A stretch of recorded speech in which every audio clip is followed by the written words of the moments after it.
नमस्कार, बहुत स्वागत है आपका। मैं हूं आपके साथ प्रेरणा मिश्रा। शुरुआत करेंगे बुलेटिन की। मध्य प्रदेश में आज से बीजेपी की जन आशीर्वाद यात्रा का आगाज हो रहा है। बीजेपी के राष्ट्रीय अध्यक्ष जेपी नड्डा चित्रकूट विधानसभा के मिचकुरीन गांव से यात्रा की शुरुआत करेंगे और इस दौरान मुख्यमंत्री शिवराज सिंह चौहान, प्रदेश अध्यक्ष वी डी शर्मा के अलावा केंद्रीय मंत्री नरेंद्र सिंह तोमर, भूपेंद्र यादव, प्रहलाद पटेल, ज्योतिरादित्य सिंधिया, फग्गन सिंह कुलस्ते, वीरेंद्र खटीक समेत बीजेपी के तमाम दिग्गज नेता मौजूद रहेंगे।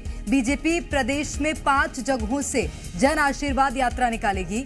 आज यात्रा का पहला चरण शुरू हो रहा है, जो विंध्य क्षेत्र से शुरू होकर बुंदेलखंड में खत्म होगा। पहले चरण में यात्रा 11 जिलों की 48 विधानसभा क्षेत्र से होकर गुजरेगी।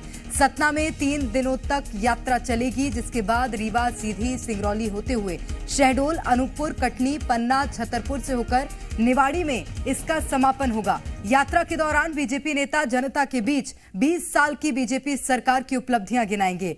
तो प्रदेश में 5 यात्राएं होनी हैं। जेपी नड्डा इस यात्रा की शुरुआत करेंगे, तो उनका मध्य प्रदेश मिशन अब शुरू हो गया है और लगातार यात्राओं के माध्यम से आम जनता को साधने की बीजेपी कोशिश कर रही है। 19 दिनों की यात्रा होगी। करीब 2300 किलोमीटर तक की जो यात्रा है ये जाएगी, अलग अलग क्षेत्रों पर पहुंचेगी। रथ के साथ आकांक्षा पेटी रखी गई है। इस आकांक्षा पेटी की खास बात यह है कि इसमें आम जनता अपने वो सुझाव डाल सकती है लिखकर जो आम जनता इस बार सरकार से चाहती हो कि सरकार इस बार चुनावी वादे करे, उसके चुनावी ऐलान करे और शपथ पत्र में, घोषणा पत्र में शामिल करे। हालांकि अब उनमें से कौन से ऐसे आकांक्षाएं होती हैं वो जरूर देखना होगा और इसीलिए इसका नाम भी आकांक्षा पेटी रखा गया है, क्योंकि आम जनता की आकांक्षाओं के अनुसार इस पेटी में जो कुछ निकलकर सामने आएगा उसको भारतीय जनता पार्टी इस बार अपने घोषणा पत्र में शामिल कर सकती है। तो आम जनता से ये सुझाव लिए गए हैं। 19 दिनों में 2345 किलोमीटर की यात्रा दूरी तय करेगी। यात्रा के साथ बीजेपी का हाईटेक चुनावी रथ भी होगा। तो रथ के साथ आकांक्षा पेटी रखी गई है। हाईटेक चुनावी रथ होगा जो कि यात्रा के साथ साथ चलेगा। और ज्यादा जानकारी लेंगे। इस वक्त हमारे साथ राजधानी भोपाल से अजय दुबे जुड़ गए और संजय लोहानी सतना से हमारे साथ जुड़े हुए हैं। संजय, सबसे पहले आपकी ओर रुख करूंगी। आपके पीछे में कुछ तस्वीर देख सकती हूँ, मंच सजा हुआ नजर आ रहा है। कहां तक पहुंची है तैयारी? सभा स्थल यहाँ पर खड़े हुए हैं। यहाँ पर कुछ देर बाद भारतीय जनता पार्टी के जो प्रदेश अध्यक्ष, राष्ट्रीय अध्यक्ष है जेपी नड्डा जी, वो आएंगे। उनके साथ करीब 6 से 7 केंद्रीय मंत्री हैं, प्रदेश अध्यक्ष है, मुख्यमंत्री खुद रहेंगे। इसके अलावा प्रदेश के करीब आधा दर्जन से ज्यादा स्टेट के मिनिस्टर भी यहाँ पर रहेंगे। यहाँ पर जो मिचकुरियन में सभा होनी थी, सबसे पहले जन आशीर्वाद यात्रा का जो पहला चरण यहाँ से आज शुरू हो रहा है मध्य प्रदेश में। यहाँ पर करीब 1 लाख लोगों की भीड़ जुटाने का भारतीय जनता पार्टी ने व्यवस्था की है, दावा किया है। पूरे जिले से कोने कोने से यहाँ पर लोगों को लाया गया है और यहाँ पर अभी भी लगातार जो हमारे सामने पूरा पंडाल है पूरी तरीके से भर चुका है और उसके अलावा लोगों की जो भीड़ है वो लगातार यहाँ पर आ रही है। अभी यहाँ पर जेपी नड्डा जी सतना जिले में सबसे पहले आएंगे, तो चित्रकूट भगवान राम की जो तपोस्थली है वहाँ पर जाएंगे और वहाँ पर वो पूजा अर्चना करेंगे भगवान कामतानाथ जी के। उसके बाद यहाँ मिचकुरियन में सभा स्थल पाएंगे। यहाँ पर एक सभा का आयोजन है, बड़ी सभा का आयोजन है। उसके बाद सतना जिले में 3 दिनों तक इनकी जो जन आशीर्वाद यात्रा है ये 3 दिनों तक सतना जिले में रहेगी और कुल जो प्रथम चरण है इसका ये 13 जिलों में होते हुए करीब 48 विधानसभा को कवर करेगी ये विधानसभा। इसमें करीब 100 सभाएं होंगी, जिसमें से करीब 48 की जो मंच की सभाएं भी का आयोजन किया गया है। और ये पूरी जो 18 दिन के बाद ये पूरी जो जन आशीर्वाद यात्रा है भगवान राजा राम की जो स्थली है वहाँ पर इसका समापन होगा। और अभी यहाँ पर काफी कार्यक्रम शुरू होने में काफी जिला में प्रेरणा निश्चित रूप से, और इस यात्रा का क्या इम्पैक्ट होगा ये भी देखना होगा। आप बने रहिए संजय हमारे साथ। मैं लौटूंगी आपके पास। अजय लगातार भोपाल से हमारे साथ बने हुए हैं। अजय, भारतीय जनता पार्टी इस बार मध्य प्रदेश में चुनाव में फतेह हासिल करने के लिए एक नया तरीका इजाद करी है। सबसे बड़ी बात आकांक्षा पेटी और दूसरी चीज यात्राओं के माध्यम से जनता को लुभाना।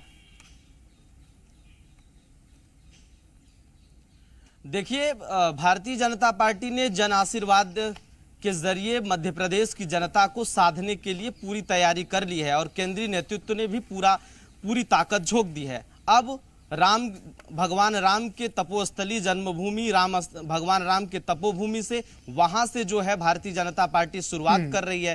कामतानाथ भगवान के दर्शन के साथ आज जेपी नड्डा मध्य प्रदेश में चुनावी शंखनाद और जन आशीर्वाद यात्रा की शुरुआत करेंगे। 5 दिनों तक लगातार अलग अलग जगहों से रथ रवाना किए जाएंगे। मध्य प्रदेश के वो तमाम जिले हैं जहां पर ये जन आशीर्वाद यात्रा जाएगा। आकांक्षा पेटी के जरिए तमाम लोगों के मन को टटोलने की भी भारतीय जनता पार्टी कोशिश कर रही है, क्योंकि जो सुझाव आएंगे उसी के आधार पर आने वाले वक्त में जो चुनावी मैनिफेस्टो होगा वो भारतीय जनता पार्टी तैयार करने की कोशिश करेगी। क्योंकि जनता को जानना और समझना भी भारतीय जनता पार्टी चाहती है, क्योंकि मध्य प्रदेश की शिवराज सरकार के खिलाफ जिस तरह से एंटी इनकम्बेंसी इन सालों में, क्योंकि 18 सालों तक कोई भी सरकार अगर रहती है तो उसके खिलाफ एंटी इनकम्बेंसी हो भी जाती है। यही वजह है कि सरकार और केंद्रीय नेतृत्व अब प्रधानमंत्री मोदी के चेहरे पर मध्य प्रदेश में चुनाव लड़ना चाहती है और समझने की भी कोशिश कर रही है कि आखिर उनकी क्या समस्याएं हैं। वो समस्याएं जो सरकार तक नहीं पहुंच पाती,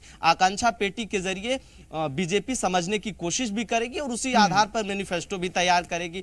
अब मध्य प्रदेश चाहे नीमच हो, चाहे अलग अलग जगहों से महाकौशल से भी ये शुरुआत की जाएगी, तो उसमें केंद्रीय नेतृत्व के, चाहे वो जेपी नड्डा हो, चाहे केंद्रीय गृह मंत्री अमित शाह हो, चाहे राजनाथ सिंह जी हो, तमाम अलग अलग जगहों पर जाके ये शुरुआत करेंगे ताकि मध्य प्रदेश और सरकार की जो जनहित ऐसी योजनाएं हैं उसको पहुंचाने की भी कोशिश भारतीय जनता पार्टी कर रही है। क्योंकि जनता के बीच वो तमाम योजनाएं कितनी पहुंची हैं, कितनी नहीं पहुंची है, जनता का क्या रुझान है, वोटर्स क्या सोच रहा है, उसके मन में क्या है, तमाम चीजों को सोचने और समझने के लिए जन आशीर्वाद यात्रा के जरिए जनता को लुभाने की भी प्रदेश सरकार कोशिश करेगी। यही वजह है कि आज जन आशीर्वाद यात्रा और केंद्रीय नेतृत्व ने पूरी ताकत झोंक दी है और आज जेपी नड्डा चित्रकूट से भगवान राम की जन्म तपोभूमि से शुरुआत करेंगे। निश्चित रूप से, और ये भारतीय जनता पार्टी का कितना बड़ा दांव है अजय, इस बात से भी अंदाजा लगाया जा सकता है कि मध्य प्रदेश से जितने भी केंद्रीय मंत्री आते हैं वो सभी आज इस यात्रा का हिस्सा बनेंगे जब इसकी शुरुआत होगी। तो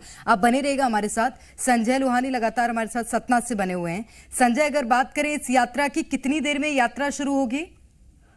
देखिए प्रेरणा, अभी जो पूरी यात्रा है इसको शुरू होने में कम से कम 2 से 3 घंटे 4 घंटे लगेंगे, क्योंकि ये जो यात्रा है जन आशीर्वाद यात्रा है, जो इनका रथ बना हुआ है, जो पूरे इनको सतना जिले की जो 7 विधानसभा में घूमने की आज शुरुआत कर दी, उसमें टाइम लगेगा।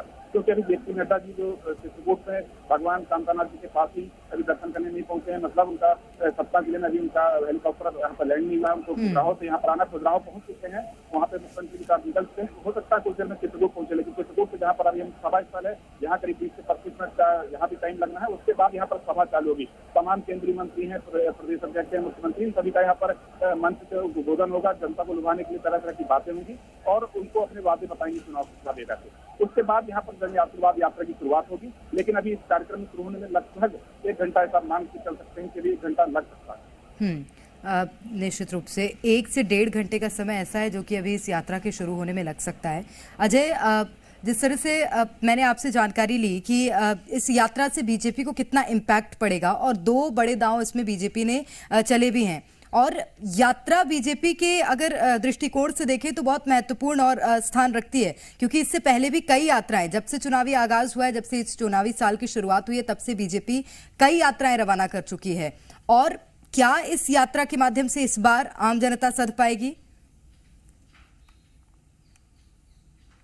देखिए, 2018 का अनुभव भारतीय जनता पार्टी का अच्छा नहीं रहा है, क्योंकि चुनाव में जिस तरह से भारतीय जनता पार्टी को बहुमत नहीं मिली, जनता ने नकार दिया, किसी प्रकार से उन्होंने फिर से सरकार बनाई और जनता के मन को अब समझने की भारतीय जनता पार्टी कोशिश कर रही है। और केंद्रीय नेतृत्व को कहीं ना कहीं प्रदेश सरकार और शिवराज के चेहरे को लेकर संशय है। यही वजह है कि केंद्र सरकार ने, केंद्रीय नेतृत्व ने पूरी ताकत झोंक दी है कि आखिर मध्य प्रदेश को किस तरह से फतेह करना है। इसके बाद लोकसभा के भी चुनाव हैं, उसमें भी चूंकि यहां से किसी प्रकार की, क्योंकि इस चुनाव का मध्य प्रदेश जो है देश का दिल है, और यहां से अगर कोई मैसेज जाता है तो पूरे देश में एक तरह से लोगों के लिए एक देखते हैं लोग, इस राजनीतिक तौर पर भी लोग देखते हैं कि मध्य प्रदेश में जहां लगातार मध्य प्रदेश की शिवराज की सरकार रही है, अगर वहां पार्टी को हार का सामना करना पड़ता है तो पूरे देश में प्रभाव पड़ता है। यही वजह है कि अब लोकसभा के चुनाव भी हैं और विधानसभा के चुनाव में केंद्रीय नेतृत्व ने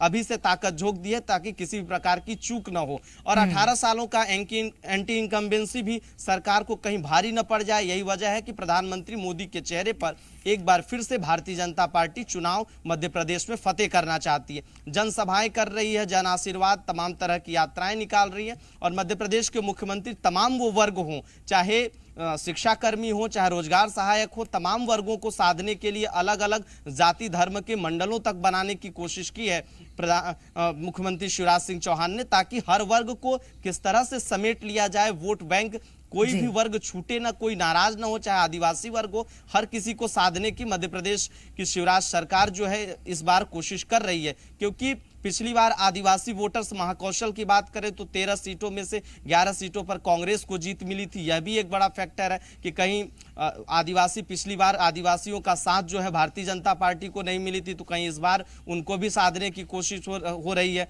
सिंगरौली हो गया, शहडोल, सीधी हो गए, ये तमाम आदिवासी इलाके आते हैं, वहां पर कहीं जनता के मन में जो दुख हो वो और जो हाईटेक जो रथ यात्रा निकाली जा रही है उसमें भी तरह तरह के, यही वजह है कि सुझावों के लिए पेटी रख दी गई है कि अगर जनता के मन में कुछ हो तो उनको बताएं, उनके मन की व्यथा, उनके मन की दिक्कतें और वो जो सरकार से जो चाहती हैं वो सामने निकल कर आए। तो यही तमाम चीजें हैं, यही वजह है कि भारतीय जनता पार्टी किसी प्रकार का चूक नहीं करना चाहती कि इस बार जो भी हो, लेकिन पूरी ताकत भारतीय जनता पार्टी ने मध्य प्रदेश के चुनाव में झोंक दी है। बिल्कुल, और बहुत महत्वपूर्ण बात अजय आपने ये कही है कि इस बार बीजेपी किसी तरह से कोई कोताही बरतना नहीं चाहती है और केंद्रीय नेतृत्व ने इसलिए मोर्चा संभाल भी लिया है। बहुत शुक्रिया आप दोनों का, ये अजय और संजय हमारे साथ जुड़ने के लिए।